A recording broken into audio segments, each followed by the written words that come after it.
എന്റെ അല്ലോ, രാത്രി ഫ്ലാറ്റിൽ വരാമെന്ന് ഞാൻ പറഞ്ഞില്ലായിരുന്നെങ്കിലേ നിന്നെ ഇപ്പൊ ഇങ്ങനെ കൈയോടെ പിടികൂടാൻ സാധിക്കില്ലായിരുന്നു. ടീഷർട്ടിന്റെ ഓർഡർ തന്നാലേ നീ ഫോട്ടോ തരും അല്ലേ? ഓർഡർ തന്നാലേ ഫോട്ടോ തരുമെന്ന് ഞാൻ പറഞ്ഞിട്ടില്ല. ഓർഡർ തന്നൂടെന്ന് അപേക്ഷിച്ചു, അത്രേ ഉള്ളൂ. അല്ല, ഭാവി ഭാര്യയുടെ ഫോട്ടോ കാണാനുള്ള എന്റെ അഭിനിവേശത്തെ നീ ബ്ലാക്ക്മെയിൽ ചെയ്യാൻ ശ്രമിച്ചു. എടുക്കടാ ഫോട്ടോ. അല്ലെങ്കിൽ നിന്റെ പെണ്ണിന്റെ ഫോട്ടോ എനിക്കെന്തിനാ? ഈ തിരക്കൊന്നും ഒഴിഞ്ഞോട്ടെ, നമുക്ക് ഒരുമിച്ച് ഫ്ലാറ്റിൽ പോയി ഫോട്ടോ എടുക്കാം. അപ്പൊ ആ ഫോട്ടോ ഇപ്പൊ നിന്റെ കയ്യിലില്ലേ? ഫോട്ടോ കൈ കൊണ്ട് കിടക്ക്, എന്തിന്? ആ ശരി, എനിക്ക് കാത്തിരിക്കാൻ തീരെ സമയമില്ല, ഇപ്പൊ തന്നെ പുറപ്പെടാ. ഇപ്പോഴാ നിന്നോട് പറയാനാ പറഞ്ഞ.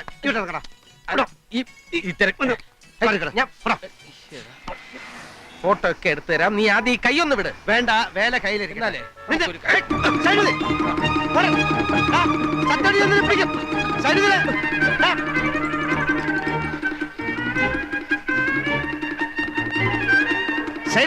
അവിടെ നിൽക്കാൻ അങ്ങനെ നിക്കണില്ല മോനെ.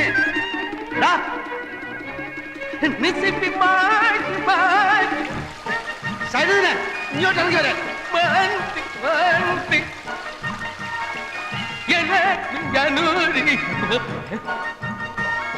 ഇവിടെ വരാൻ. എന്നെ ഓടിക്കരുത്. 1500 മീറ്ററിൽ കോളേജ് ചാമ്പ്യനാ ഞാൻ.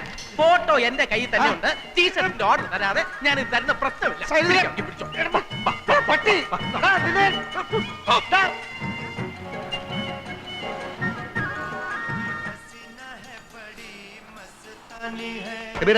സൈനികൻ ഇങ്ങോട്ട് വന്നാ? ഇല്ല, നിങ്ങൾ ഒന്നിച്ചല്ലേ പോയത്? അവനെ ഇപ്പൊ എന്റെ കൈ കിട്ടിയല്ലോ. അവൻ ബാലുവിന്റെ അടുത്ത് കാണുമായിരിക്കും. അവനെ പിടിക്കാതെ വിടില്ലെന്ന് പറഞ്ഞേക്ക്. കുട്ടിയുടെ ഫോട്ടോ ഉഷാറായിട്ടാ. നീ കണ്ട? കണ്ടല്ലോ, നല്ല അസല് കുട്ടി.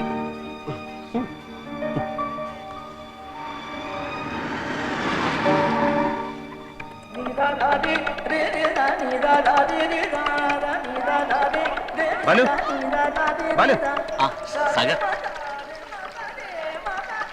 സൈനികൻ ഇങ്ങോട്ട് വന്നാ? കടലില്ലേ? ഇല്ല. എങ്കിൽ ചിലപ്പോ ജെയിംസിന്റെ അടുത്താണ്. ശരി. ആ സഹർ, കുട്ടിയുടെ ഫോട്ടോ കണ്ടോട്ടോ, കലക്കിയിട്ടുണ്ട്.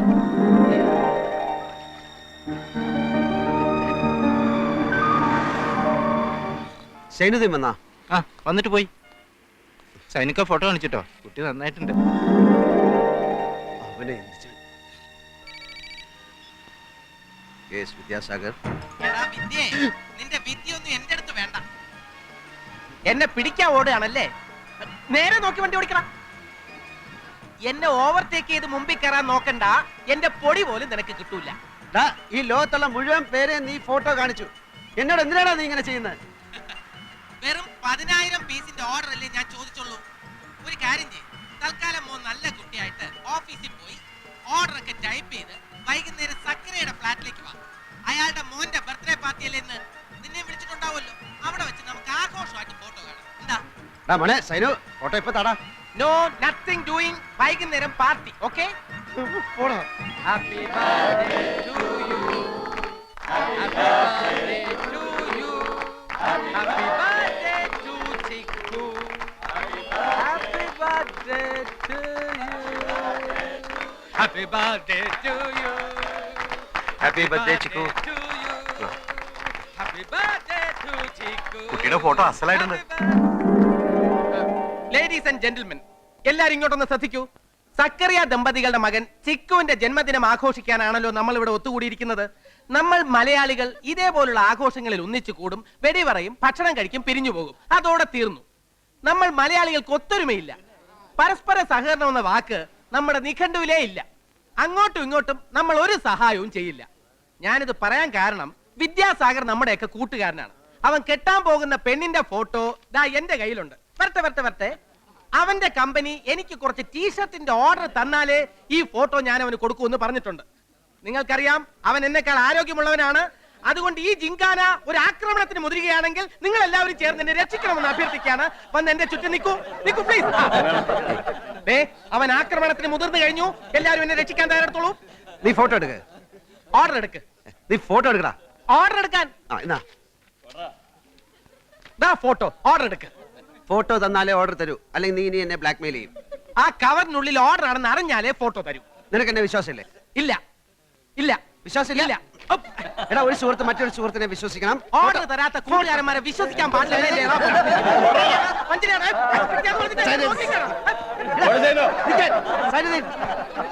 വേണ്ട വേണ്ട, പിടിക്കണ്ട, പിടിക്കണ്ട സാർ.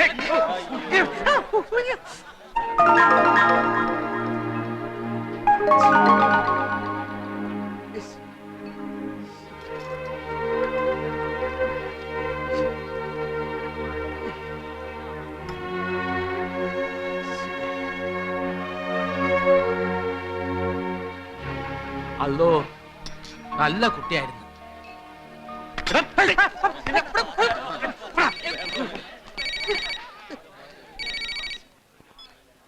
ഹലോ. ആ ചേച്ചി, ചേച്ചി കറക്റ്റ് സമയത്താ ചേച്ചി വിളിച്ച്. ചേച്ചി കൊടുത്തയച്ച ഫോട്ടോ കിട്ടി, വളരെ നന്നായിട്ടുണ്ട്. അവളിപ്പോ ചിക്കൻ മസാല കിടന്ന് വെന്ത് തിളച്ച് നല്ല പരുവായിട്ടുണ്ട്. അവളിനി കല്യാണം കഴിക്കാൻ കൊള്ളത്തില്ല, കഴിക്കാനേ കൊള്ളാവൂ. ഏ അത് ശരി. ഛേ, ഇതിനാണ് ഇത്രയും കഷ്ടപ്പെട്ട് ഫോട്ടോ അങ്ങോട്ട് അയച്ചത്. ആ സൈനുദിന്റെ തലക്കിട്ട് 2 കിഴുക്ക് കൊടുക്ക്. ഇനിയിപ്പോ രണ്ടാമത് അവിടെ ചെന്ന് ഫോട്ടോ എങ്ങനെയാ ചോദിക്കുക? ഹേ വേണ്ട വേണ്ട, ഇനി ഫോട്ടോ അയക്കൊന്നും വേണ്ട. ഈ ദുബായിൽ ഞാൻ ഒഴിച്ച് മറ്റെല്ലാവരും ഫോട്ടോ കണ്ടു. ചേച്ചിയുടെ സെലക്ഷൻ വളരെ നന്നായിട്ടുണ്ടെന്നാണ് പറയുന്നത്. കണ്ടത് മനോഹരം, കാണാത്തത് അതിമനോഹരം എന്നാണല്ലോ. കാണാത്തതുകൊണ്ട് അതിലില്ലാത്ത സങ്കല്പത്തിന്റെ തേരിലേറി എനിക്ക് എത്ര വേണമെങ്കിലും സഞ്ചരിക്കാൻ.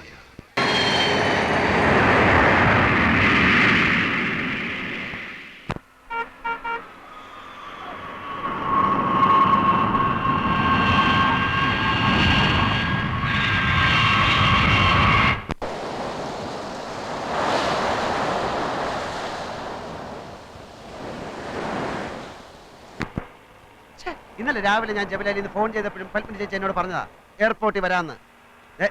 സത്യം പറ മോനേട്ടാ, ഇതിനിടയിൽ എന്തെങ്കിലും വഴക്കോ പിണക്കോ എന്തെങ്കിലും ഉണ്ടായോ? ഒന്നും ഉണ്ടായില്ല. പിന്നെ എന്തുകൊണ്ട് പൽപ്പന ചേച്ചി പിള്ളേരെ എന്നെ റിസീവ് ചെയ്യാൻ എയർപോർട്ടിൽ വന്നില്ല? നമ്മൾ വീട്ടിലേക്കാണല്ലോ പോകുന്നത്. അത് ശരിയായൊരു ഉത്തരവല്ലല്ലോ. അതൊക്കെ പോട്ടെ, ഒരുക്കങ്ങളൊക്കെ ആയോ? എനിക്ക് 3-4 ദിവസം മുമ്പ് വേണമെങ്കിൽ വരാമായിരുന്നു, പക്ഷെ ഞാൻ വേണ്ടെന്ന് വെച്ചു. വന്നാൽ ചിലപ്പോ എൻ്റെ കൺട്രോള് പോയി ഒന്നവളെ കാണണമെന്ന് തോന്നിയാലോ. ഫോട്ടോ ചിക്കൻ മസാല വീണപ്പോ തന്നെ ഞാൻ വിചാരിച്ചു ഇതൊരു പുതുമയാവട്ടെ. കല്യാണ പെണ്ണിനെ കല്യാണ പന്തൽ ആ നിമിഷം ആദ്യമായി കാണുക, അതൊരു ത്രില്ലല്ലേ. മോനേട്ടൻ കുട്ടിയെ പറ്റി ഒന്നും പറഞ്ഞില്ല. ധാരാളം സംസാരിക്കുന്ന ടൈപ്പാണോ അതോ മിണ്ടാ പൂച്ചയാണോ? ഫ്ലൈറ്റ് ടേക്ക് ഓഫ് ചെയ്യാനുള്ള അനൗൺസ്മെന്റ് കേട്ടപ്പോൾ ഞാൻ ഓടുകയായിരുന്നു. അതുവരെ ചില ചില്ലറ ഷോപ്പിങ്ങിൽ ഞാൻ മുഴുകിയിരിക്കുകയായിരുന്നു. ഭംഗിയുള്ള ചില ലേഡീസ് വാച്ചുകൾ, കമ്മലുകൾ. ആർക്കാണെന്ന് പറയണ്ടല്ലോ. എന്റെ കൂടെ ജോലി ചെയ്യുന്ന രാമനാട്ടുകരയിലുള്ള ഒരു വാസുദേവൻ, അവൻ പെണ്ണിന്റെ കഴുത്തിൽ താലി കെട്ടിയപ്പോ കൈ വറച്ചത് അവിടെയൊക്കെ പാട്ടാ. വീഡിയോ ക്യാഷിൽ ആ ഭാവം മാറ്റി കളഞ്ഞു. അങ്ങനെ കല്യാണ ക്യാഷിൽ ഇപ്പൊ താലി കെട്ട് മാത്രമില്ല. എനിക്കങ്ങനെ ഒരു പ്രശ്നമേ ഉണ്ടായി. പക്ഷെ 10,000 പേര് ആ സമയത്ത് നമ്മളെ മാത്രം ഇങ്ങനെ നോക്കി നിൽക്കുമ്പോ അതൊക്കെ നമ്മളെന്തിനാ ശ്രദ്ധിക്കുന്നല്ലേ? മോഹനേട്ടന് ടെൻഷൻ ഉണ്ടായിരുന്നു? ഓർമ്മയില്ല.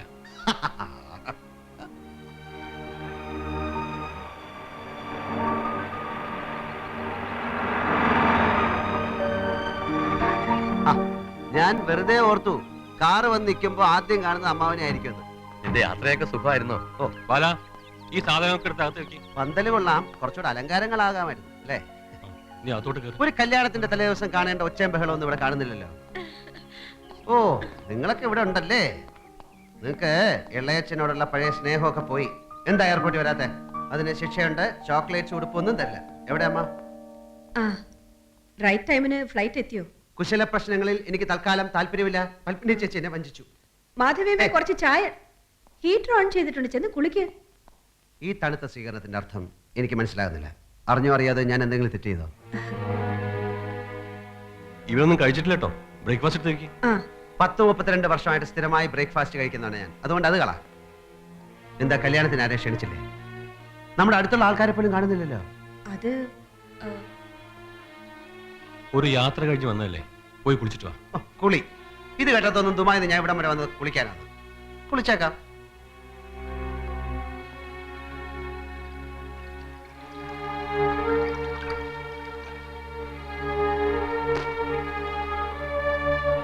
കുളി കഴിഞ്ഞു, ബ്രേക്ക്ഫാസ്റ്റ് കഴിച്ചു. ഇനി ഞാൻ എന്താ ചെയ്യേണ്ടത്? നിനക്ക് 2 മാസത്തെ ലീവ് ഉണ്ടെന്നല്ലേ പറഞ്ഞത്? അതെ, പക്ഷെ ആ കുട്ടിയുടെ വിസ ശരിയാവുകയാണെങ്കിൽ അതിനു മുമ്പ് കിടക്കും. അവിടെ ഫുൾ ഗ്യാങ് കാത്തിരിക്കുകയാണ്. നീ ഇരിക്കെ.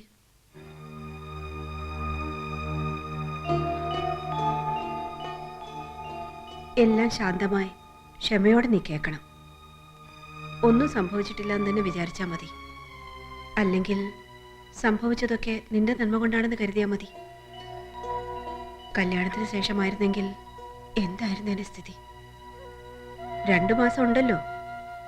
പത്മിനി ചേച്ചി നിനക്ക് വിശ്വാസം ഉണ്ടെന്ന് അറിയാവുന്നതുകൊണ്ട് പറയാണ്.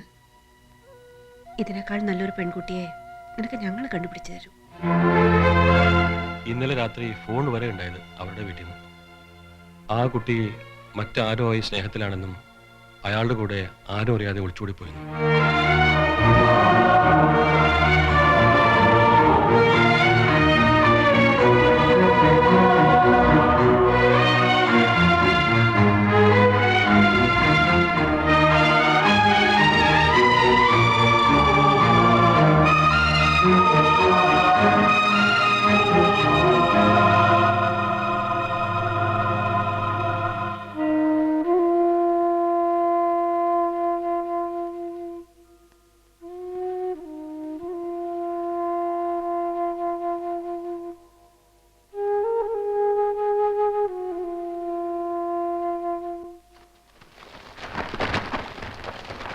വായനക്കാരുടെ കത്തുകൾ പോസ്റ്റ്മാൻ തലച്ചുമടായിട്ട് ആഫീസിലേക്ക് കൊണ്ടുവരുന്നത്.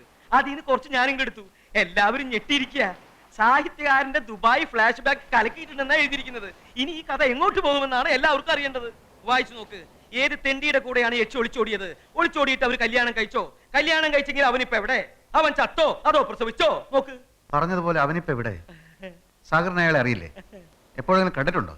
ഞാൻ എന്തിനാ അയാളെ കാണണം? കാണണല്ലോ. സാഹിത്യകാരനും അയാളും കണ്ടുമുട്ടുന്നതല്ലേ അടുത്ത ലക്കം. ഓഹോ, അങ്ങനെയാണോ അടുത്ത ലക്കം? എന്നാലല്ലേ ഒരു സംഘടനത്തിനും 5-6 കിണ്ണം ഡയലോഗിന് ചാൻസ് ഉള്ളൂ. സാഹിത്യകാരനെ ചതിച്ച അവന്റെ മോന്തക്കിട്ട് പടപടാന്ന് 2 എണ്ണം കൊടുക്കുന്നത് വായനക്കാരനെ എന്തൊരു കോരിത്തെരിപ്പായിരിക്കും. സാഗർ ബുദ്ധിമുട്ടണ്ട. ആദ്യം പല്ലും നഖവും ഉപയോഗിച്ച് അവനെ കണ്ടുപിടിക്കുന്ന കാര്യം ഞാൻ ഏറ്റു. അല്ല, ഞങ്ങൾ ഏറ്റു.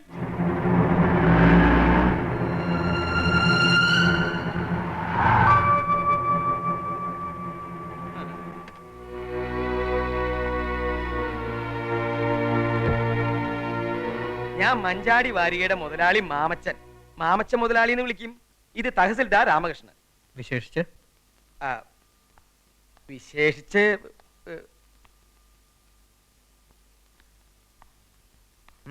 പേഴ്സണലായിട്ട് കുറച്ച് കാര്യങ്ങൾ സംസാരിക്കാനുണ്ട്. ആളിനെ അന്വേഷിച്ച് കണ്ടുപിടിക്കാൻ ഞങ്ങൾ ചില്ലറയൊന്നുമല്ല പാടുപെട്ടത്. കാറ് കൊണ്ടുവന്നിട്ടുണ്ട്. നമുക്ക് പുറത്ത് എവിടെങ്കിലും പോയിരുന്ന് വിശദമായിട്ട് സംസാരിക്കാം. കാര്യം എന്താ? കാര്യം ഇവരിവിടെ നിൽക്കുമ്പോ ഭാര്യയുടെ മുമ്പിൽ വെച്ച് പറയാൻ പറ്റിയ വിഷയമല്ല. അതാ ഞങ്ങൾ കിടന്ന് പരുങ്ങുന്നത്. നിങ്ങൾ കാര്യം പറയും മിസ്റ്റർ. സാഗർ കോട്ടപ്പുറത്തിന്റെ ഗസറ്റഡ് യക്ഷി വായിക്കാറുണ്ടോ? ഇല്ല. ഓ, അതെന്റെ മഞ്ചാടിയിലെ തുടരനാ. ഗസറ്റഡ് യക്ഷി എന്ന് വെച്ചാൽ തഹസിൽദാർ പ്രിയദർശിനി, പഴയ പ്രിയദർശിനി. ഇവൾ നായകനെ ചതിക്കുന്നു എന്ന് വെച്ചാ കല്യാണത്തലേത് കാമുകന്റെ കൂടെ ഒളിച്ചോടുന്നു. നോവൽ അവിടെ സഡൻ ബ്രേക്ക് ഇട്ട പോലെ നിൽക്കുക. ഒളിച്ചോടിയിട്ട് പിന്നെ എന്താ സംഭവിച്ചത്? ആ കാമുകൻ വേറെ പെണ്ണ് കിട്ടിയെന്ന് ഇവിടെ വന്നപ്പോ മനസ്സിലായി. അതെങ്ങനെ സംഭവിച്ചു? ഇതന്വേഷിക്കാനാണോ കാർ എടുത്ത് പുറപ്പെട്ടത്? നിങ്ങൾ കാരണം വിദ്യാസാഗർ എന്ന ചെറുപ്പക്കാരന്റെ ജീവിതം തൊലഞ്ഞു. ഇറങ്ങണം മിസ്റ്റർ. വീട്ടിൽ നിന്ന് ഇറങ്ങാൻ. ഗസറ്റഡ് യക്ഷിയുടെ അടുത്ത വന്നേ.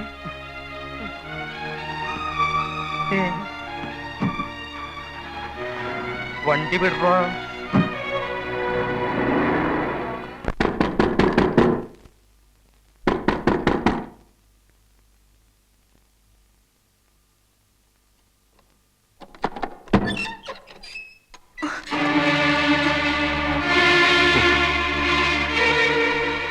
ഞാൻ പഴയ വിദ്യാസാഗർ. കണക്കുകൾ തീർക്കുന്നതിന് മുൻപ് എനിക്ക് ചില കാര്യങ്ങൾ അറിയാനുണ്ട്. ഇരിക്കൂ. ഇരിക്കൂ യക്ഷി. എല്ലാ തെറ്റും എന്റെ ഭാഗത്താണ്. കേസ് പിൻവലിച്ചാലും മാപ്പ് പറഞ്ഞാലും അതൊന്നും ചെയ്ത തെറ്റിനുള്ള ശിക്ഷയാവില്ല. വേണ്ട വേണ്ട, കേസൊന്നും പിൻവലിക്കേണ്ടെന്ന് വക്കീലിനോട് ഞാൻ പറഞ്ഞല്ലോ. മാപ്പം പറയണ്ട. കേസ് പിൻവലിക്കാത്ത, മാപ്പ് പറയാത്ത നിന്നെയാണ് എനിക്ക് ആവശ്യം. അക്കാര്യത്തിലേക്ക് നമുക്ക് പിന്നീട് കടക്കാം. നീ എന്നൊരു കാമുകന്റെ കൂടെ ഒളിച്ചോടിപ്പോയല്ലോ. അവനിപ്പോ എവിടെ? പറയൂ കുട്ടി, അവനിപ്പോ എവിടെ? അവൻ മറ്റൊരു പെണ്ണിനെ കെട്ടി സുഖമായി ജീവിക്കുന്നു അല്ലേ? അതെന്താ പറ്റി? നിന്നെ മടുത്തപ്പോ അവൻ നിന്നെ ഉപേക്ഷിച്ചോ? അതോ നിനക്ക് മടുത്തപ്പോ നീ അവനെ ഉപേക്ഷിച്ചോ? അങ്ങനെ ഒരു പ്രേമബന്ധം ഉണ്ടായിരുന്നെങ്കിൽ നീ എന്തിനു ഞാനുമായിട്ടുള്ള കല്യാണത്തിന് സമ്മതിച്ചു? ഓക്കെ, അത് നീ നിന്റെ വീട്ടുകാരുടെ നിർബന്ധത്തിന് വഴങ്ങിയതാവാം. എനിക്ക് ഒരേ ഒരു ചോദ്യമേ ഉള്ളൂ. ഒളിച്ചോടി കഴിഞ്ഞതിന് ശേഷമെങ്കിലും അതറിയിക്കാൻ എനിക്കൊരു ഫോൺ കോൾ നീ എന്താ ചെയ്തില്ല? സങ്കല്പത്തിൽ മാത്രം കണ്ട പെൺകുട്ടിയെ സ്നേഹിച്ച വിഡ്ഢിയായ വിദ്യാസാഗറിന് ഒരു ഫോൺ കോൾ നിനക്ക് തരാൻ ദിവസങ്ങളോളം സ്വരുക്കൂട്ടി വെച്ച 100 കൂട്ടം സമ്മാനങ്ങളുമായി കല്യാണ തലേന്ന് വീട്ടിലെത്തിയ മണ്ടനായ വിദ്യാസാഗറിന് ഒരേ ഒരു ഫോൺ കോൾ നീ എന്തുകൊണ്ട് ചെയ്തില്ല? പറഞ്ഞോളൂ. ഞാൻ പറഞ്ഞല്ലോ, എന്ത് ശിക്ഷ വേണമെങ്കിലും തന്നോളൂ. എന്നോടൊന്നും ചോദിക്കരുത്. ചോദിക്കാതിരിക്കുന്ന എങ്ങനെ? പറയൂ. ഇത്രയും വലിയ ഷോക്ക് തന്ന എന്റെ ജീവിതം നശിപ്പിച്ചെന്തിനാ? പറയൂ. ഗൾഫിലെ കൂട്ടുകാരും പരിചയക്കാരും നാട്ടുകാരും ബന്ധുക്കളും എല്ലാവരുടെ മുൻപിൽ നീ എന്നെ പരിഹാസ്യനാക്കി. നാണക്കേട് കാരണം ഞാൻ ഗൾഫിലേക്ക് മടങ്ങിപ്പോയില്ല. അങ്ങനെ നല്ല ശമ്പളം ഉണ്ടായിരുന്ന എന്റെ ജോലി പോയി. ജീവിതത്തോടെ എനിക്ക് പകയായി. നാടും വീടും വിട്ടു. കുടിച്ച് ലക്കുകെട്ട് ഓടെ കടന്നു. എന്നിട്ടും സങ്കടങ്ങൾ തീരാതെ വന്നപ്പോ മനസ്സമാധാനത്തിന് വേണ്ടി ഞാൻ എന്തൊക്കെ എഴുതി. അങ്ങനെ അടി ഞാനൊരു പീറ എഴുത്തുകാരനായത് അറിയാമോ നിനക്ക്? വിടില്ല നിന്നെ ഞാൻ. എന്തിനെന്നെ നീ ചതിച്ചു എന്ന് പറയാതെ വിടില്ല. പറ. എനിക്കൊന്നും പറയാനില്ല. എന്നെ കൊന്നോളൂ. സന്തോഷത്തോടെ ഞാൻ മരിക്കും. എന്നാൽ എന്റെ ചോദ്യത്തിന് നീ മറുപടി പറയില്ല. മരണത്തിൽ കുറഞ്ഞ ഒരു ശിക്ഷയും ഞാൻ അർഹിക്കുന്നില്ല. അപ്പൊ പറയില്ല എന്നാ കേട്ടോളൂ. ഒറ്റയടിക്ക് നിന്നെ കൊല്ലാൻ എനിക്ക് താല്പര്യമില്ല. അണുവായി നീ നശിക്കണം. ഞാൻ അനുഭവിച്ച വേദനയുടെ 100 ഇരട്ടി അനുഭവിച്ച് നീറി നീറി നീ മരിക്കണം. അത് കാണാനാവും സാഗർ കോട്ടപ്പുറം ഇനി കാത്തിരിക്കുന്നത്.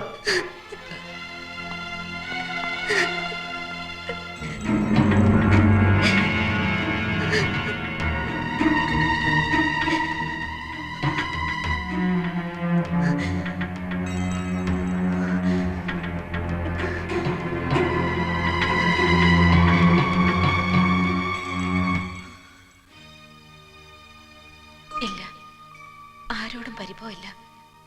ആരോടും യാത്ര പറയാനില്ല. ചിരിച്ചുകൊണ്ട് ചതിക്കുന്നവരുടെ ഈ ലോകത്ത് ഇനി വയ്യ. ഇതോടെ എല്ലാം അവസാനിക്കട്ടെ. അജ്ഞാതനായ ആ നല്ല ചെറുപ്പക്കാരന്റെ മുമ്പിൽ കഴുത്ത് നീട്ടിക്കൊടുക്കാനുള്ള മനക്കരുത്തില്ല. അതൊരിക്കലും ഉണ്ടാവില്ല. മാപ്പ്. എനിക്ക് താങ്കളെ അറിയില്ല, താങ്കളുടെ സ്വപ്നങ്ങൾ അറിയില്ല. പക്ഷേ മനഃപൂർവ്വം താങ്കളെ വഞ്ചിക്കാൻ ആര് നിർബന്ധിച്ചിട്ടും പ്രിയ ഒരുക്കമായിരുന്നില്ലെന്ന് മാത്രം എന്നെങ്കിലും താങ്കൾ അറിയുക. അത് മാത്രം മതി.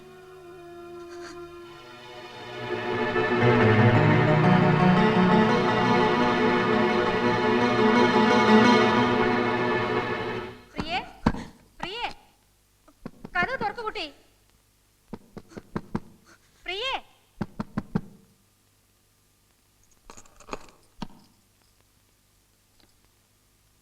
ആഹാ, നീ എന്താ റെഡിയായില്ലേ?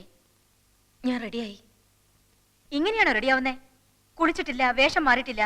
റെഡിയാവാൻ അതിൻ്റെയൊക്കെ ആവശ്യമുണ്ടോ? എന്താ ഈ കുട്ടി പറയുന്നേ? എത്ര നേരെ ഞങ്ങളൊക്കെ വെയിറ്റ് ചെയ്യുന്നു. ഇന്നെങ്കിലും ആഭരണങ്ങൾ എടുത്തില്ലെങ്കിൽ ഇനി എന്നാ? ഇനി ആകെ 4 ദിവസമുള്ള കല്യാണത്തിന്. അതെപ്പോഴും ഇങ്ങനെ ഓർമ്മിപ്പിക്കണമെന്നില്ല. സാരമില്ല, ഞങ്ങൾ വെയിറ്റ് ചെയ്യാം. മോള് വേഗം റെഡിയായാൽ മതി.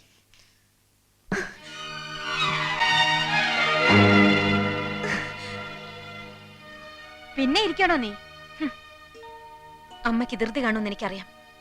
എന്നെ എത്രയും പെട്ടെന്ന് വല്ലവന്റെയും തലയെ കെട്ടിവെച്ചിട്ട് അമ്മയ്ക്ക് മലേഷ്യയിലേക്ക് പറക്കണം, പുതിയ ഭർത്താവിന്റെ അടുത്തേക്ക്, അല്ലേ? ഇടയ്ക്കിടയ്ക്ക് നീയും തന്നെ ഓർമ്മിപ്പിക്കണമെന്നില്ല. വേണ്ട, ആരും എന്നെ ഒന്നും ഓർമ്മിപ്പിക്കണ്ട. അമ്മയ്ക്ക് ഒരിക്കലും എന്നെ മനസ്സിലാക്കാൻ കഴിയില്ല. വല്യമ്മയ്ക്കെങ്കിലും എന്നെ മനസ്സിലാവില്ലേ? ചെറുപ്പം മുതൽ എന്റെ വിഷമങ്ങൾ പറയാൻ വല്യമ്മല്ലേ എനിക്കുണ്ടായിട്ടുള്ളൂ. നിങ്ങൾ ഇപ്പൊ ഇവരുടെ ഭാഗത്താ. മോളെ, നിന്റെ നന്മയ്ക്ക് വേണ്ടിയില്ലേ ഞാൻ. നന്മ അറിഞ്ഞുകൊണ്ടൊരു മനുഷ്യനെ വഞ്ചിച്ചിട്ട് എനിക്ക് എന്ത് നന്മ കിട്ടാനാ? വേണ്ട, എനിക്ക് വേണ്ട ആ നന്മ. എന്നെ ആരും നിർബന്ധിക്കണ്ട. നിർബന്ധിച്ച അനുസരിക്കില്ല ഞാൻ. No. എല്ലാരും പൊയ്ക്കോ, പോകാൻ.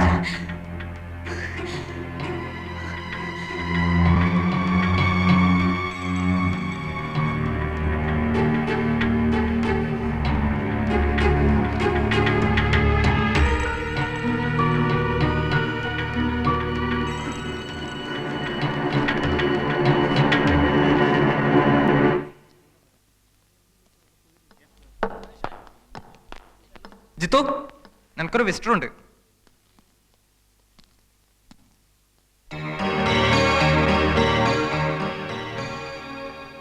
പ്രിയ, അതെ പ്രിയ, നിനക്കൊരു സർപ്രൈസ് ആവട്ടെ എന്ന് കരുതി. I do know whether this is a pleasant or sad surprise for you. അപ്പോ നിന്റെ കല്യാണം മുടങ്ങണം. ഞാൻ ഒളിച്ചോടി പോന്നതാ നിന്നെ കാണാൻ. എന്നെ എന്തിനാ കാണുന്നത്? നിന്നെ മാത്രമേ എനിക്കിനി കാണാനുള്ളൂ. ഇനിയുള്ള കാര്യങ്ങൾ നീയാ തീരുമാനിക്കേണ്ടത്. ഞാനെന്ത് തീരുമാനിക്കാൻ? പിന്നെ ആരാ തീരുമാനിക്കേണ്ടത്? ഇത്രയും നാളും എന്റെ കണ്ണു വെട്ടിച്ച് നടന്നില്ലേ? ഇപ്പൊ എനിക്ക് നിന്നെ തേടി വരാതെ നിവർത്തിയില്ലല്ലോ. ഞാനിപ്പോ എന്താ വേണ്ടത്? ആദ്യം ഞാൻ എന്താ വേണ്ടതെന്ന് പറ. എനിക്കിനി തിരിച്ചു പോകാൻ വയ്യ. നിന്റെ മുറിയിൽ ഒരാൾക്കും കൂടി താമസിക്കാൻ ഇടമുണ്ടാവില്ലേ? ഇത് ആൺകുട്ടികളുടെ ഹോസ്റ്റലാണ്. അതുകൊണ്ട് ഒരു പെൺകുട്ടി താമസിച്ചാൽ ആകാശം ഇടിഞ്ഞു വീഴുവോ? എനിക്കൊന്ന് കുളിക്കണം, ഈ ഉടുപ്പൊക്കെ മാറണം. ഒരുപാട് യാത്ര ചെയ്തതല്ലേ? വാർഡൻ കണ്ടാൽ പറയണം ഞാൻ നിന്റെ കൂടെ താമസിക്കാൻ വന്നതാണെന്ന്. പ്രിയ ഇരിക്കെ, ഞാനിതാ വരുന്നു. വേഗം വരണം, ഞാൻ ഇവിടെ തന്നെ ഉണ്ടാവും. എടാ ഷിബു, ഒന്നിങ്ങ് വന്നേ. എന്താടാ? എടാ പ്രിയ വന്നിട്ടുണ്ട്. എവിടെ? വിസിറ്റേഴ്സ് റൂമിൽ ഇരിക്കുക. ഈ സൺഡേ അവളുടെ മാരേജ് ആണെന്ന് നീയല്ലേ പറഞ്ഞത്? എന്നിട്ട്? അതെ, അവൾ ഓടിപ്പോന്നിരിക്കുക. എന്തിന്? എന്നെ കാണാൻ, എന്റെ കൂടെ താമസിക്കാൻ പോകുന്നെന്നൊക്കെ പറയുന്നു. എനിക്കറിയില്ല ഈ വരവിന്റെ ഉദ്ദേശം. ഛേ, എന്താ ഇപ്പൊ ചെയ്യാ? അവള് വല്ലാത്തൊരു മൂഡില്ല. എനിക്കാകെ ടെൻഷൻ. നീ ഒരു കാര്യം ചെയ്യും, പെട്ടെന്ന് എന്റെ വീട്ടിലേക്ക് ഫോൺ ചെയ്തിട്ട് അവളിവിടെ എത്തിയിട്ടുണ്ടെന്ന് പറ. അമ്മ പ്രിയയുടെ വീട്ടിൽ അറിയിച്ചോളൂ. അവര് വെറുതെ വിഷമിക്കണ്ടല്ലോ. ശരി, നീ വാർഡനോട് എന്തെങ്കിലും ഒന്ന് പറഞ്ഞ് അഡ്ജസ്റ്റ് ചെയ്യും. ആ. തൽക്കാലത്തേക്ക് ഞാൻ അവളെ എന്റെ റൂമിൽ കൊണ്ടിരുത്താൻ പോവാ. അല്ലെങ്കിൽ ആകെ കുഴപ്പാക്കിയാലോ.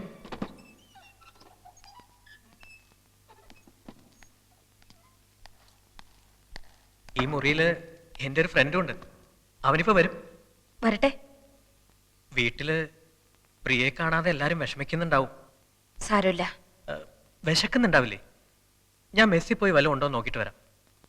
വേണ്ട, ഇപ്പൊ വരാം.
കർത്താവേ, കാമുകൻ. സാഗർ കോട്ടപ്പുറം ഇവിടെ ഉണ്ടെന്ന് അറിഞ്ഞു. എനിക്ക് കുറച്ച് കാര്യങ്ങൾ സംസാരിക്കാനുണ്ടായിരുന്നു. തീർച്ചയായിട്ടും സംസാരിക്കണം. ഇതെന്റെ ഭാഗ്യമെന്ന് പറയണ്ടോ? എല്ലാ സത്യവും പറഞ്ഞോളൂ, ഉടനെ പറഞ്ഞോളൂ, എന്നോട് പറഞ്ഞോളൂ. മിസ്റ്റർ സാഗർ ഇവിടെ ഇല്ലേ? ആരാണ്? കാമുകൻ, നമ്മുടെ കാമുകൻ, യക്ഷിയുടെ കാമുകൻ.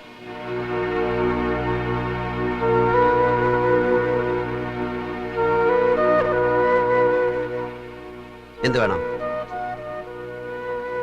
എനിക്ക് മിസ്റ്റർ സാഗറിനോട് മാത്രമായി ചില കാര്യങ്ങൾ പറഞ്ഞാൽ കൊള്ളാവുന്നുണ്ട്. വരൂ.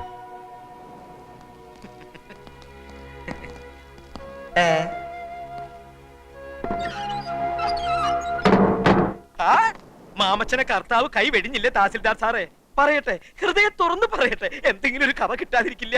കോട്ടപ്പുറം ആണെങ്കിൽ സത്യം മാത്രമേ എഴുതുന്നു. വാശിയിൽ നിൽക്കുമ്പോ ഞാനൊന്ന് ഫോൺ ചെയ്യട്ടെ എന്റെ പൊന്നു മോനെ. ഹലോ, മഞ്ചാടിയല്ലേ? എഴുതി റോയി കൊടുക്ക്. ഹലോ, റോയി അല്ലേ? ആ, മാമച്ച മുതലാളിയാ. അതെ, താൻ ധൈര്യമായിട്ടിരിക്കും. ഇന്ന് വൈകുന്നേരത്തിന് മുമ്പ് സാധനമായിട്ട് ഞാൻ അവിടെ എത്തും. അവളുടെ കാമുകനുണ്ടല്ലോ ആ കശ്മലൻ, അവൻ കോട്ടപ്പുറത്തോട് സംസാരിച്ചുകൊണ്ടിരിക്കുക. പുറപ്പെടുന്നതിന് മുമ്പ് ഞാൻ ഒന്നുകൂടെ വിളിക്കാം. ഹോ, ഒരു വാരിക മുതലാളിയുടെ ടെൻഷൻ ഈ വായനക്കാരെന്ന എംബോക്കികൾ അറിയുന്നുണ്ട്.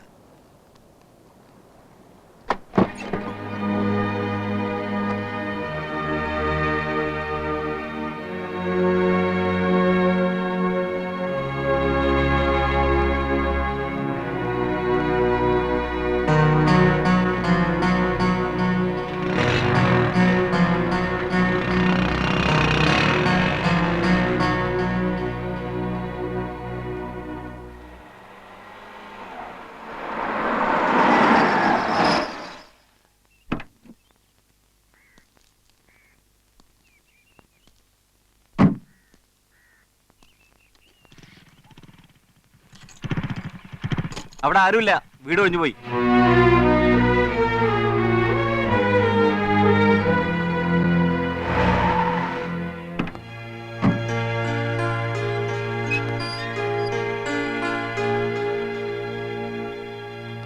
പ്രിയദർശിനി എങ്ങോട്ടാണ് പോയത്? ഞാൻ വീട്ടിൽ പോയിരുന്നു, വീട് ഒഴിഞ്ഞു എന്നറിഞ്ഞു. അവരിവിടെ വന്നിട്ടില്ല. എന്നാൽ എവിടെ പോയെന്ന് വക്കീൽ അറിയാതിരിക്കില്ലല്ലോ. വക്കീലല്ല, നാറി. ഉളുപ്പും നാണോ ഇല്ലാതെ കാശിന് വേണ്ടി കള്ളക്കേസ് വാദിക്കാൻ നടക്കുന്ന നാറി വക്കീൽ. ഒരു വഴക്കിന് വന്നതല്ല ഞാൻ. സത്യങ്ങൾ അറിയാൻ വൈകിപ്പോയത് എന്റെ കുറ്റമല്ല. എനിക്ക് ഉടനെ അവരെ കാണണം. എന്തിന്? വെട്ടി വെട്ടി നുറുക്കാനോ? Please mister Nambiar. കേസ് പിൻവലിക്കാമെന്ന് പറഞ്ഞു. മാപ്പ് തരണമെന്ന് കേൺ അപേക്ഷിച്ചു. നിങ്ങൾ കേട്ടില്ല. ഒരു സ്ത്രീയാണ് അവരെന്നുള്ള പരിഗണന പോലും ഇല്ലാതെ നിരന്തരം നിങ്ങൾ അവരെ ഹരാസ് ചെയ്തു. ഒക്കെ ശരിയാണ്, ഞാൻ സമ്മതിക്കുന്നു. തെറ്റ് ചെയ്തെങ്കിൽ അത് തിരുത്താനുള്ള ഒരു മനസ്സും എനിക്കുണ്ടെന്ന് മനസ്സിലാക്കുക. ഇനിയിപ്പോ തിരുത്തേണ്ട ആവശ്യം വരില്ല. ഒക്കെ വൈകിപ്പോയിരിക്കുന്നു. എന്തുണ്ടായി? പറയൂ, എന്താ അവർക്ക് പറ്റിയത്? ഒരു യാത്രക്ക് റെഡിയാണെങ്കിൽ എന്റെ കൂടെ വരാം.